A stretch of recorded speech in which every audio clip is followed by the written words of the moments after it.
नमस्कार दर्शक बंधु आपण माने काको साहाय्य करंतु कि न करंतु हेले जहाटरू साहाय्य पाइचंती तांको केबे भूलंतु नाही।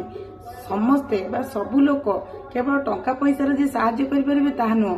किछि लोक एमिति अछंती आपनको मनोबल बढ़ाइबा पई भी आपन पाखरे जाय कि विपद समय रे ठिया होंती। सेही भली लोकंकु केबे भूलंतु नाही।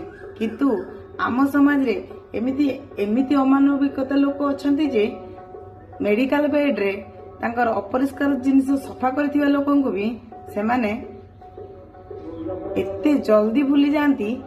गोटे कॉल किंबा तांको देखा भी करंती नहीं आ तांको नारे पछरे निंदा मंदिर करिथांती।